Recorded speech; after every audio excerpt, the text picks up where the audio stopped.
guys just produced out there? It was pretty special. Like I burned all my timeouts, burned the last one when we were down 18-ish, and the rest of it was the guys. Like I'll be lying if I said I did anything special. It was a great crowd tonight. I got to acknowledge everybody showing up. It was a sellout. I think the only seats that were empty were the no-shows, which weren't a lot, and we wanted to make sure we brought them back, right? So thanks to all the supporters and the Cairns people getting around it, and the front office for organising it, and it was pretty special to give them something to cheer for, like they did in that last 6 minutes. Equal largest fourth quarter comeback in the NBL history. Talk us through that fourth quarter. What insights can you give us into those last few dying minutes? When we called the timeout, I know a reference to the coaches. I said I'm probably about 2.5 minutes away just from emptying it out and putting the bench on because we've got a flight tomorrow. And so, one of the things we have to factor in is, all right, how much energy have we got? What are we going to get from, DJ playing 28 minutes and Shannon playing 32, knowing we've got to back it up again in 48 hours. And so the cool thing about it, again, with the timeouts is a lot of it's player-led. The guys have that discussion at the start, and there's just a real sense of confidence within this group, where even I sort of sat there and I was like, you guys are crazy, right? And suddenly it's back to 9 and it's all defensive stops, and we tried to pick it up a little bit differently full court. We tried to do a few things different, on-ball coverage, but the reality is that the guys just took responsibility in their matchup. And one of the big focuses that we said, obviously, with Keanu being out, was we had to make up for the rebounds.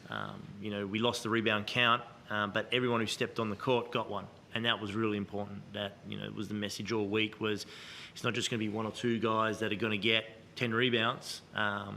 If we space or spread that out, we should cover that void that Keanu provides. And Shannon can't go past his performance tonight. He was amazing for the side. Yeah, he was feeling good in the first half, and he found his shots and he found his rhythm. DJ found himself in a bit of foul trouble at the start.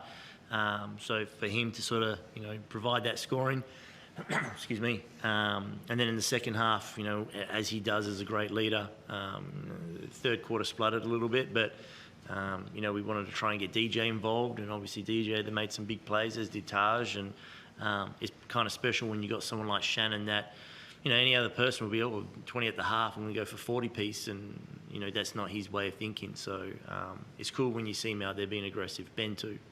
It is a quick turnaround, as you mentioned there, until Monday's game. What will you be focusing on tonight's to improve on to get prepared for that? Yeah, well, after we're done here, DJ's going to jump in the ice bath, and recovery is massive. So we've got a midday flight, so there's no better sleep than in your own bed. So we won't have anything for the guys to do in the morning other than just sleep in and rest up, and then again it's a quick turnaround, right? So the good thing is we played Illawarra before, and they've also played tonight, so we'll get some good content rolling in. It'll be a quick turnaround team ops wise and scout wise, but the reality is that there's still some things obviously we need to work on. The third quarter wasn't great, but to know that we get it done on the defensive end, that generates our best offense. DJ, it's also your night, obviously, getting those early fouls kind of took you out of the game for a little bit, but then you really found it towards that, the second half of the fourth term. What was it like out there for yourself, and just talk us through, I guess, that experience? Of course, when you get fouls early, it's a little frustrating, but the biggest thing is just staying mentally focused and cheering on your team and staying a part of the game versus sulking on the bench. And then fourth quarter, I don't know, we were down big, and I just remember everybody in the huddle just saying, we still got time, we can do this. Like, let's just put some stops together and we'll chip away at it. And we started chipping away at it and getting steals, making shots, taking charges, hitting threes, and before you know it, we're up 1, up 2, and yeah, you can just hear the crowd going crazy. It felt real good. How much did that crowd noise lift you while you were on court, while you were chipping away at that lead? Does it make an impact? Definitely. I think it affects them a little bit more so than us, because especially when the free throw line, maybe a little bit. But I do love it when we have a packed out crowd. It brings a lot of energy, and yeah, you can just feel it throughout everybody. It picks us up. They were a little quiet though in the second quarter and third, but for reasons, we were down. But once we started catching up, you could just feel the whole arena starting to vibrate. Forde, how important is getting that win? Obviously, we know how tight the race is for those playing spots, and this game's been, I think it was one loss behind the top two, or now being one loss behind. So how important is it getting that win tonight and making sure that you're in a good spot? Yeah, it's like double points now, right? Because Adelaide's in that same race. So to get one win and then put a loss on their side of things, it doubles up. So, it's really important. Obviously, we keep this momentum going into Illawarra and Brisbane, but, the back end of it, again, after that, we've got Southeast with that same type of mindset. So, the further you can sort of create that separation divide, especially with Keanu out, we want to make sure that when he returns that we're not sitting outside of that 6, and so then it puts a lot of unwarranted pressure on the lineup. So double points is always pretty special, and a home win. With the win tonight, does it encourage you to, or does it change the mindset around Keanu suiting up on Monday, whether he's available or not, or is that purely on yourself? Yeah, the reality is probably not going to be Monday either. The cool thing about it, as crazy as it sounds, is because he's done that ankle before, the recovery time's quicker than the regular person who hasn't done it before.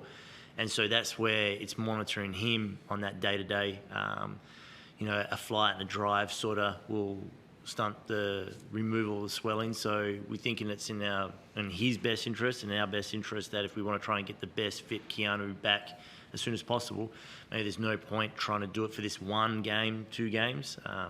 But we'll assess it and we'll see how we go. But, Davey, really did a great job filling that void for us with rebounds and hustle and effort. And he got 3 offensive rebounds. And, the crowd gets behind it, right? They love that type of effort. So that probably gives me more confidence knowing that, with adversity and absence comes opportunity for someone else. And that's Davey. Chris, you got anything? No, I'm good. Happy New Year, guys. You too, Chris. Thank you. Appreciate it. Thank you.